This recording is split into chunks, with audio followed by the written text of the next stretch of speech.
Dear student and friends, आज हम चर्चा करेंगे बाल्यावस्था में शिक्षा की व्यवस्था किस प्रकार से की जानी चाहिए। पिछले लेक्चर में विद्यार्थियों मैंने आपको बाल्यावस्था की विशेषताओं के बारे में बताया था। हम देखते हैं कि विशेषताओं को आधार मानते हुए ही हम बालकों के लिए शिक्षा की व्यवस्था कर सकते हैं। बालकों को जानने के लिए, समझने के लिए, सिखाने के लिए जरूरी है कि उनकी विशेषताओं को, उनके लक्षणों को जाना जाए कि किस अवस्था में, किस आयु में, किस अवधि में बालकों के अंदर क्या क्या परिवर्तन आते हैं और उन परिवर्तनों को ध्यान में रखते हुए किस प्रकार से हमें उनके लिए शिक्षा की व्यवस्था करनी चाहिए। तो विद्यार्थियों, ये जानना आपके लिए बहुत जरूरी है, इसीलिए मेरा ये लेक्चर आप बहुत ध्यानपूर्वक सुनिएगा और इस लेक्चर को ज़्यादा से ज़्यादा शेयर कीजिएगा, लाइक कीजिएगा और सब्सक्राइब कीजिएगा। मैं डॉक्टर फखरुद्दीन, एजुकेशन मास्टर, आपके सामने नया टॉपिक लेकर के आया हूं जिसका नाम है बाल्य अवस्था में शिक्षा की व्यवस्था। यहाँ पे शुरू करने से पहले मनोवैज्ञानिक Simpson, Blair, Jones and Simpson ने जो कथन प्रस्तुत किया वो आपके सामने स्क्रीन पर दिखाई दे रहा है, जिसमें उन्होंने बताया कि शैक्षिक दृष्टिकोण से जीवन चक्र में बाल्यावस्था से अधिक महत्वपूर्ण और कोई अवस्था नहीं है। जो अध्यापक इस अवस्था के बालकों को शिक्षा देते हैं, जो अध्यापक इस अवस्था के बालकों को शिक्षा देते हैं, उन्हें बालकों का, उनकी आधारभूत आवश्यकताओं का, उनकी समस्याओं का और उन परिस्थितियों की पूर्ण जानकारी होनी चाहिए जो उनके व्यवहार को रूपांतरित और परिवर्तित करती है। जो विद्यार्थी यहाँ पर एक सारगर्भित कथन आपके सामने ब्लेयर, जोन्स और सिम्पसन के द्वारा प्रस्तुत किया गया, जिसमें विद्यार्थियों की शिक्षा की व्यवस्था किस प्रकार से होनी चाहिए उस पर फोकस किया गया। यहाँ पर विभिन्न बिंदुओं के माध्यम से आपके सामने एक कथन प्रस्तुत होंगे। ध्यान दीजिएगा कि शिक्षा की व्यवस्था किस प्रकार से की जानी चाहिए। तो पहला कथन है, पहला बिंदु है कि खेल एवं क्रियात्मकता द्वारा शिक्षा पर बल। हमने देखा उसकी विशेषताओं में कि चाहे वो श्रेष्ठावस्था का बालक हो, चाहे बाल्यावस्था का बालक हो, उसकी रुचि विभिन्न प्रकार के खेलों में होती है, विभिन्न प्रकार के खेलों की क्रियात्मकताओं में होती है। अब हमें उसकी प्रवृत्ति को ध्यान में रखते हुए उसको मोल्ड करना है खेलों की तरफ, और उन खेलों के माध्यम से अगर बालक की रुचि खेलों में है तो खेलों के माध्यम से उसके भविष्य की नींव तैयार करनी है। क्रियात्मकताओं के माध्यम से उसके भविष्य की नींव तैयार करनी है। वो किस प्रकार के खेलों में रुचि लेता है, इंडोर गेम में रुचि लेता है या आउटडोर गेम में रुचि लेता है, वह कबड्डी में रुचि लेता है, वह खो खो में रुचि लेता है, वॉलीबॉल में, टेनिस में, चेस में, यानी कि जिस भी खेल में रुचि लेता है उसको खेलों के माध्यम से आगे बढ़ाने का प्रयास किया जाना चाहिए, जिससे उसके भविष्य की नींव खेलों के माध्यम से रखी जा सके और क्रियात्मकताओं के माध्यम से उसकी अनुभव में वृद्धि की जानी चाहिए। जैसे बालकों के अंदर उछल कूद की संभावना बहुत ज़्यादा होती है। बालक उछलता है, कूदता है, इधर उधर भागता है, दौड़ता है। इसके अलावा वह विभिन्न प्रकार के क्रियाकलाप करता है। तो यहाँ पर उसकी उन क्रियात्मकताओं को ध्यान में रखते हुए और खेलकूद में रुचि रखते हुए शिक्षा की व्यवस्था की जानी चाहिए। इसके अलावा अगला पॉइंट, रुचिपूर्ण पाठ्य सामग्री का प्रयोग। विद्यार्थी, यहाँ पे आपको ध्यान रखना है कि रुचिपूर्ण पाठ्य सामग्री हो, यानी कि पाठ्य सामग्री इस प्रकार की हो जिसमें बालक की रुचि उत्पन्न की जा सके, या इस प्रकार से उसको टीचिंग की जाए, इस प्रकार से उसको सिखाया जाए, इस प्रकार से उसको पढ़ाया जाए कि वह आपके द्वारा जो प्रस्तुत चैप्टर है, पाठ है या अध्याय है, उसमें वह ज़्यादा से ज़्यादा रुचि ले सके। इसीलिए यहाँ पे मैंने पहले पॉइंट में यहाँ पे चीज जोड़ी कि पाठ्य सामग्री को क्रियात्मकताओं के माध्यम से प्रस्तुत किया जाना चाहिए। बालक ज़्यादातर क्रिया करेगा तो उसका मानसिक विकास भी होगा, उसका सामाजिक विकास भी होगा, उसकी क्रियात्मकताओं का भी विकास होगा, उसके अंदर नए कंसेप्ट्स का विकास होगा। तो यहाँ पर क्रियात्मकताओं के द्वारा, खेलों के माध्यम से जब आप सिखाएंगे तो वह पाठ्य सामग्री के अंदर जो क्रियाएं दी गई हैं उनको ज्यादा से ज्यादा रुचिपूर्ण ढंग से सीखने का प्रयास करेगा। इससे आगे बढ़ते हैं। रचनात्मक क्रियाओं की व्यवस्था, विद्यार्थियों कक्षा में को करिकुलर एक्टिविटीज की, जिसको हिंदी में कहते हैं सहगामी क्रियाएं या पाठ्य सहगामी क्रियाएं, उनकी इस प्रकार से व्यवस्था की जानी चाहिए कि बालकों के अंदर वह रचनात्मक क्रियाओं को आगे बढ़ा सके।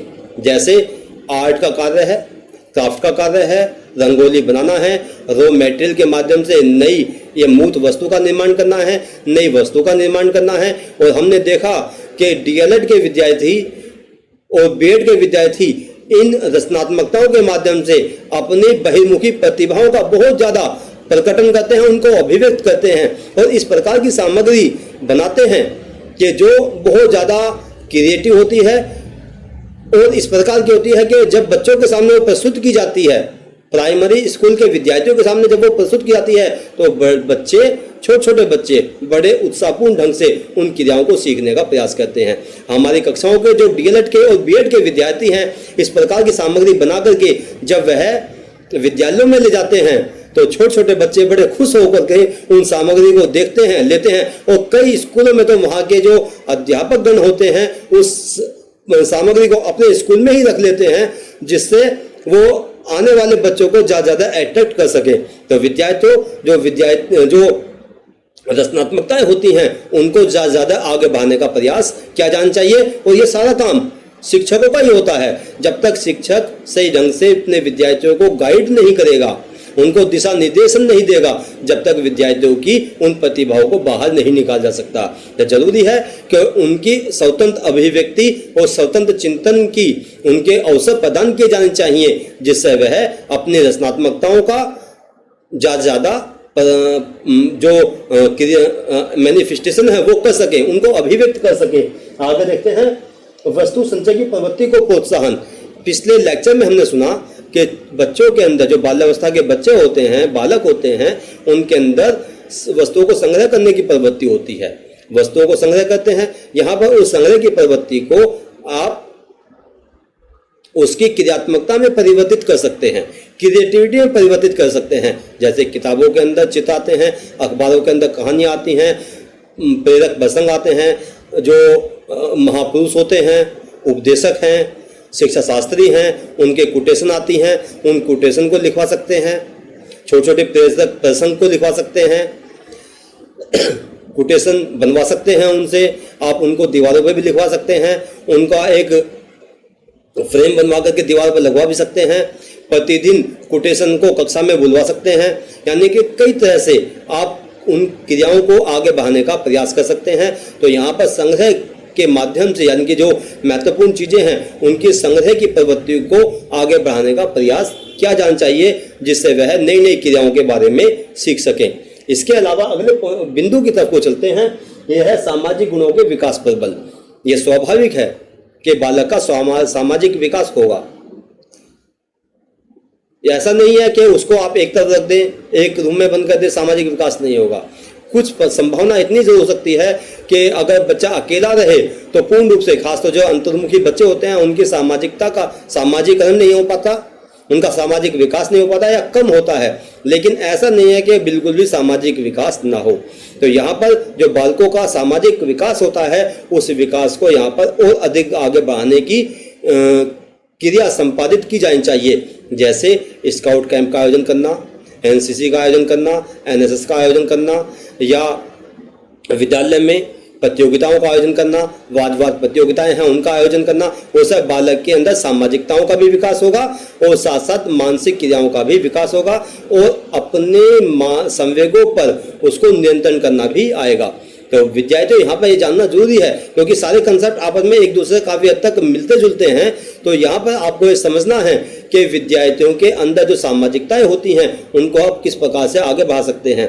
तो विभिन्न प्रकार की को-करिकुलर एक्टिविटीज विद्यालय में संपादित करके और विद्यालयों से बाहर भी बच्चों को सामुदायिक कार्यक्रम करा करके आप उनके अंदर सामाजिक क्रियाओं को पा सकते हैं। सहयोग की भावना उनके अंदर उत्पन्न होगी, उत्तरदायित्व लेने की भावना उनके अंदर उत्पन्न होगी, सेल्फ निर्णय लेने की भावना उनके अंदर विकसित होगी। इस प्रकार से वह छोटी छोटी क्रियाओं के माध्यम से खुद भी निर्णय लेने में सक्षम बनेंगे। अगले बिंदु की तरफ चलते हैं, मानसिक क्रियाओं के अधिकतम प्रयोग पर बल। तो यहाँ पर जैसे मैंने अभी बताया कि इस प्रकार की को करिकुलर एक्टिविटीज संपादित की जानी चाहिए, उसके सामने की जानी चाहिए कि कुछ तो वह अनुकरण के माध्यम से, कुछ वह ऑब्जर्वेशन के माध्यम से, कुछ वह लर्निंग बाय डूइंग के माध्यम से, कुछ वह प्ले मेथड के माध्यम से सीख सके, और जो भी वह सीखेगा उसके माध्यम से उसके अनुभव में भी वृद्धि होगी और साथ साथ उसकी मानसिक क्रियाओं में भी वृद्धि होगी। अर्थात बालक चिंतन करना सीखेगा, यानी कि ज़्यादा ज़्यादा सोच विचार करेगा, उसके अंदर प्रत्यक्षीकरण की संभावनाएं बढ़ेंगी, परसेप्शन की योग्यताएं बढ़ेंगी, कल्पनाएं बढ़ेंगी, कल्पनाशीलता बढ़ेगी उसके अंदर, और वह उसके अंदर स्मृति की धारणा उत्पन्न होगी, यानी कि ज़्यादा स्मरण करने की कोशिश करेगा और समस्याओं का समाधान करने का प्रयास करेगा, यानी कि उसके अंदर मानसिक जो क्षमताएं हैं उनको तीव्र करने की अवसर उसको प्राप्त होंगे। तो अगले बिंदु की तरफ बढ़ते हैं, बाल केंद्रित शिक्षा पर बल। यहाँ पर शिक्षकों को इस बात पर ध्यान रखना है कि बच्चों को पढ़ाते समय उनकी बाल प्रवृत्तियों को ध्यान में जोर रखना है। जैसे मैंने आपको शायद पहले ही बताया था कि बच्चों को पढ़ाते समय उनके परिपक्वता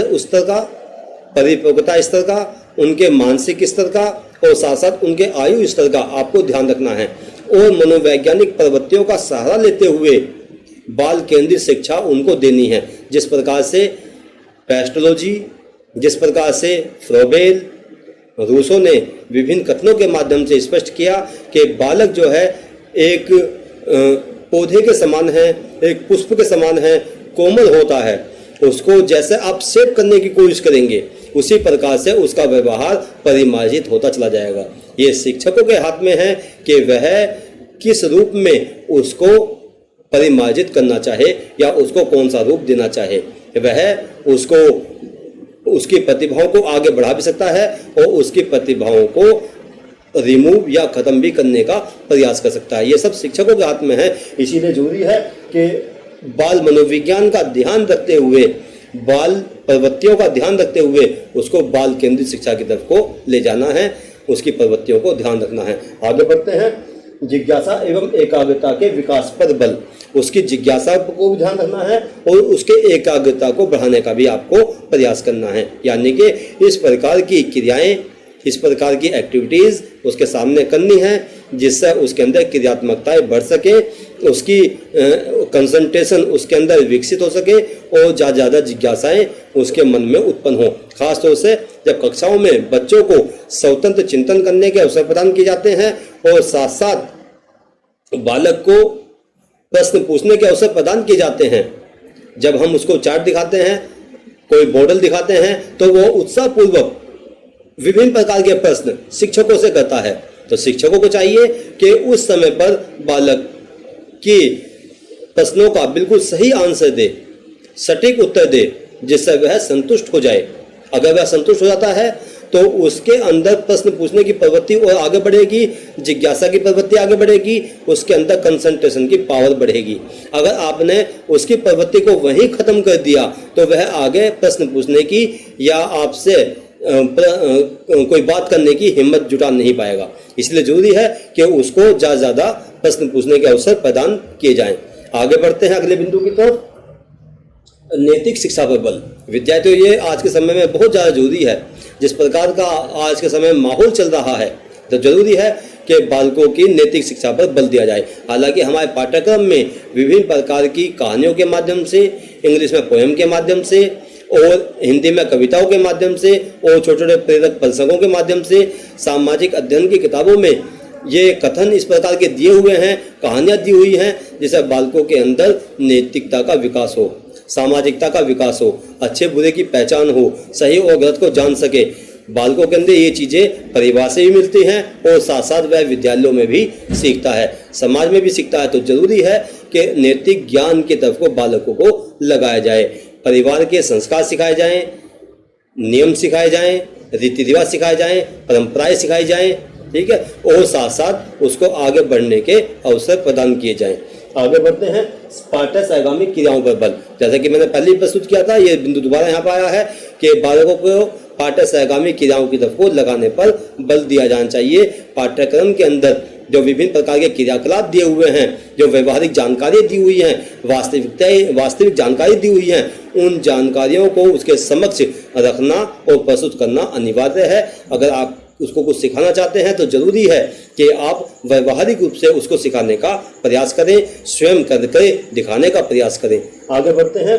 बाल केंद्रित शिक्षण विधियों के प्रयोग पर बल। विभिन्न प्रकार की शिक्षण विधियां प्रस्तुत की गई है। मैं कुछ अगले लेक्चर में आपको बताने का प्रयास करूंगा कि कौन कौन सी बाल केंद्रित विधियां होती हैं जो अलग अलग मनोवैज्ञानिकों के द्वारा और शिक्षा शास्त्रियों के द्वारा प्रस्तुत की गई हैं। यहाँ पर जरूरी है कि इस प्रकार की शिक्षण विधियां जो खासतौर से मैंने अभी कुछ देर पहले बताई थी कि जैसे मॉन्टेसरी मेथड है, किंडरगार्टन मेथड है, प्लेवे मेथड है, इमिटेशन मेथड है, इन मेथड के माध्यम से बालकों को ज़्यादा से ज़्यादा सिखाने का प्रयास किया जाना चाहिए, जिससे बालक सीख सके, जान सके, समझ सके और अपने व्यवहारों में उनको ढाल करके अपने अनुभव में वृद्धि कर सके। अगले बिंदु की तरफ को चलते हैं, जो कि लास्ट बिंदु है, भाषा के विकास पर बल।